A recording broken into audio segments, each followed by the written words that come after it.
For me personally, Strong Missions has been a godsend. I was a person who was, not regularly attending youth group, and I was someone who wasn't really sure if I wanted to come on a youth trip with a youth group that I was, mildly attending. And I actually got my passport 2 weeks before I got here because I was that unsure about it. And I thought, Costa Rica, that sounds like a tropical place. I was one of those people that was like, oh, beach, yeah, that sounds nice, I'll go there. And I came, and it completely changed my life. I found God here, and I felt like God was calling me here. And he just, every time I'm here, he keeps reassuring me, like, this is where you need to be at, this is where you belong. And it just makes me feel really good that yeah, like we are making a difference here, whether it be just shovel by shovel working on a construction site, or whether it be handing out a plate of food, or just playing or hugging a child that doesn't get that love at home. Like, it just, every little thing you do is a stepping stone to making it better. Today, we did what we called extreme gardening, which was scaling the side of a hill with machete, chopping down plants, and planting corn seeds. Probably the thing I enjoyed most was the sanding, just because I like doing that, and it looks cool, like, when it gets on you. We went to a feeding program here in Costa Rica, and right when we got there, we listened to the pastor of the church talk about their feeding program, and then we went into the kitchen and met his wife, and then right off the bat she gave us all hugs. And before I came here, I thought I knew what a hug was like, and then I came here and then I realized that was probably one of the most genuine hugs I've ever gotten. This trip is just something that really changes everything about what you think and what you know about the world. And today we went to Vacation Bible School, which is just playing with the kids, and there was a little boy who broke his leg, and he wanted to play, but he didn't know what to play with me, so he was asking what kind of sports I played, and I told him that I played tennis, and he stopped and he was like, oh, okay. So he took me inside, he got out of his wheelchair, sat on the floor, and he pulled out a little, like, Easter egg, a tiny Easter egg, and he told me to sit on the floor. He put a shoe in between the two of us and started hitting the ball back and forth like a tennis racket. And it just made me think, like, people that don't have much can still find ways to be so joyful, so happy, and just wanting to make others happy too. And it makes you wonder, like, do you come on these trips to help change people, or do they help change your life? If you're questioning whether or not it's a valid use of your church's resources and your precious fundraising money, I can't think of anything else that our youth group does, and we're very mission oriented. We do a lot of local mission all year long. I can't think of anything that's been more impactful on any of my kids than when they come here. And what it does is it builds them up and gives them the strength and the foresight to be able to see how to do things even better at home. And every time they come, I've got some kids now who have come 3 times, they're a little bit more and more passionate, and I can see them going off to college and continuing to live a life of service. And I attribute a lot of that to what they learned here at Strong Missions. Because the poverty is very eye-opening, because it's everywhere. And in America, we live a very sheltered life, and you think you can just, cover your eyes and pretend that it's not there, but it is there. And coming on a trip like this really gives you a chance to see it firsthand. There's no more pretending, it's there. It's something that needs to be seen. It's a really hard day to go to Los Quito and La Carpio and see the children and feed the children and then say goodbye to the children, but it's something that is definitely worth experiencing, because when you go home, there's no more pretending. When you go home, you should go home and say, well, what can I do now?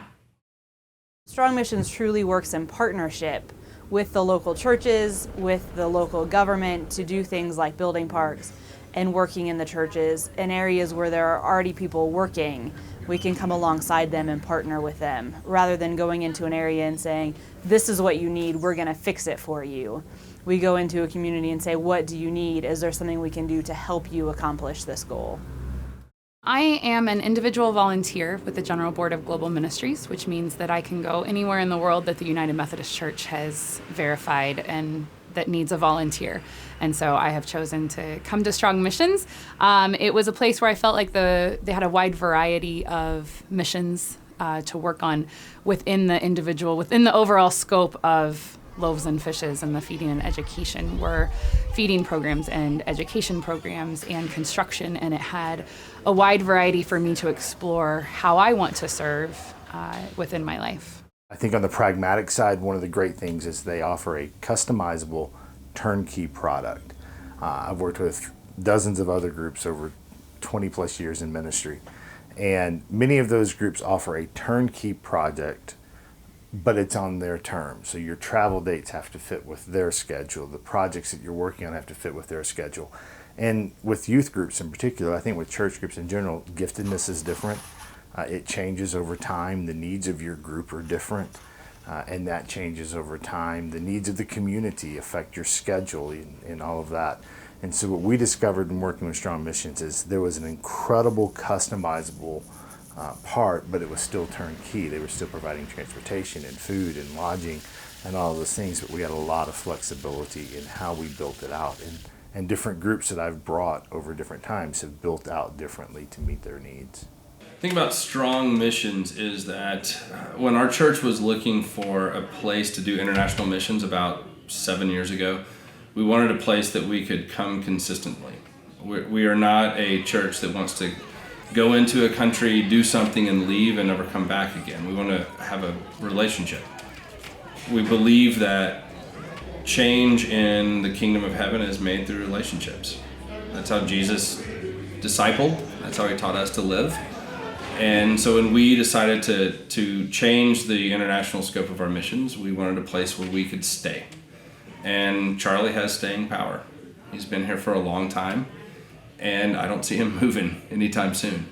So this is my second time coming here to Costa Rica with Strong Missions, and on the first trip I was pretty nervous, and on the second trip I didn't know what to expect because I knew that we would be going back to Los Quito, where the year before I had played with a bunch of the little children, and one of the girls that I saw 2 years ago was there again this time, and while it was sad and heartbreaking to see that she was still there, it was also exciting to see her again and see her with the improved feeding program, how they had a lot more now than they did 2 years ago. And so I know that even though this trip is hard, it's definitely worth it, and I will do my best to be back in another 2 years and see where things are then. Seeing the living situation of these kids, the poverty level that they're in, the challenges that they face, and the change and influence that Strong Missions has by helping with this feeding program. A lot of these kids, this is their only meal.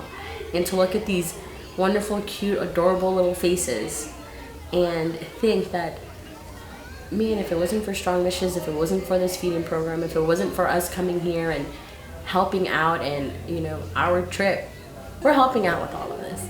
And it's a pretty great feeling to know that you're helping out. It's also heartbreaking to see what they're going through. But these kids, you give them so little and they are so happy. You give them a meal, you give them a hug, you play with them, and they're the happiest kids ever. And I think that was the most amazing thing for me. Charlie Strong himself, it's obvious he has a plan and a vision, and it's obvious that God's using him. He's gone from his comfort in America to nothing in Costa Rica to now he's doing something really big. And he has a lot of great plans to expand into Nicaragua. He's one of those people that you want to be like. He has a lot of faith in God, a lot of trust in God. One of those people that you see, I want to be like Charlie Strong. I think that's just something that people should know, is that the man running this is someone who believes in what he's doing. And obviously he's been doing it 10 years, but someone that's passionate about it, someone that's committed to it. He has a plan and a vision, and my prayer is that God takes that plan and vision and runs with it, makes it bigger and better than he ever thought possible.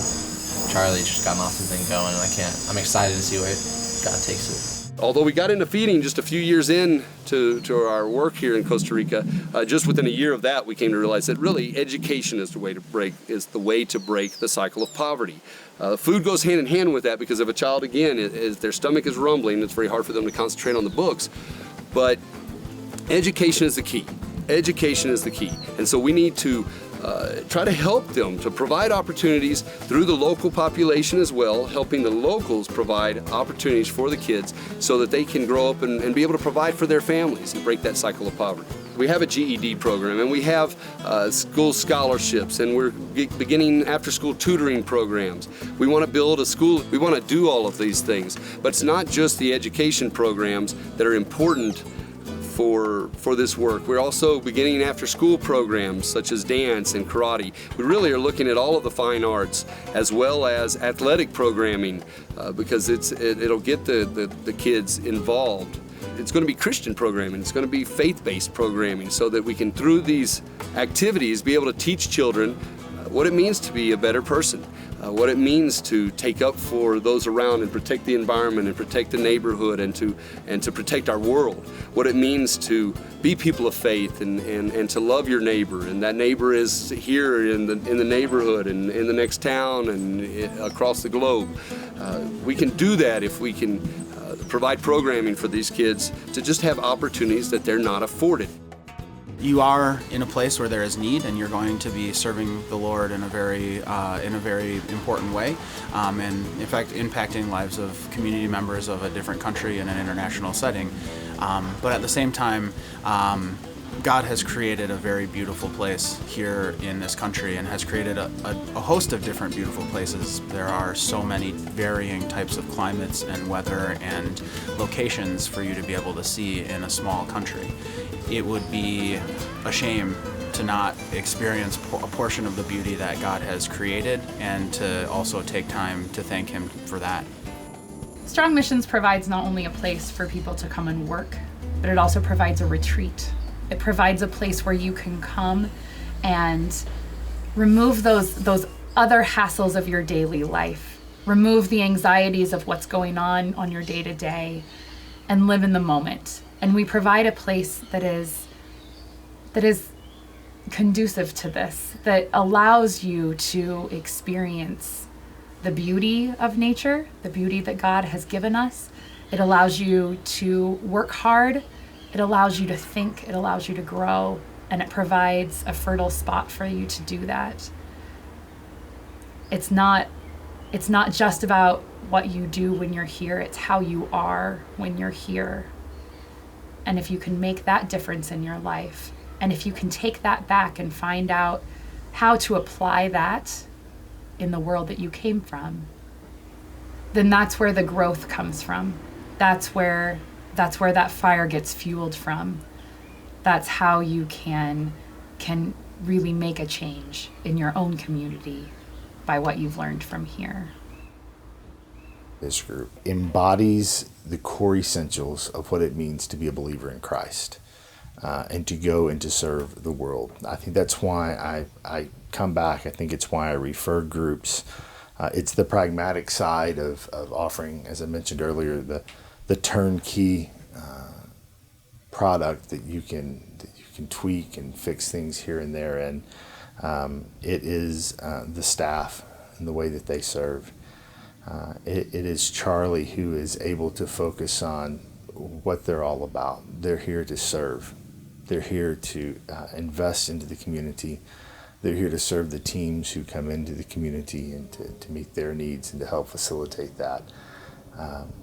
It is a great representation of the church. There's no agenda other than we are to go and we are to serve and we're to be the hands and feet of Christ. And that's it. Period. It begins there, it lives there, it stays there, it ends there. And how do we just fully live into that? And then you surround that with everything else that this place has to offer. The safety, if you're working with student groups, there's not a safer Central American country you can come to. The beauty, I don't know that there's a more beautiful place on earth that you can come to. The flexibility of opportunity. If you bring student groups every year, you can do different things every time, because there's so many different things here to do and to see the beauty. And the relationships, the friendships, the staff, the people who are here. That's what makes us keep coming. That's what makes us committed. That's why I keep referring groups and encouraging them to come and to be a part, to change the world one step at a time by responding to the invitation that God has given us. And what I discover in that is sometimes I change the world, sometimes I don't, but always God shows up, and I never leave that I'm not changed because of it.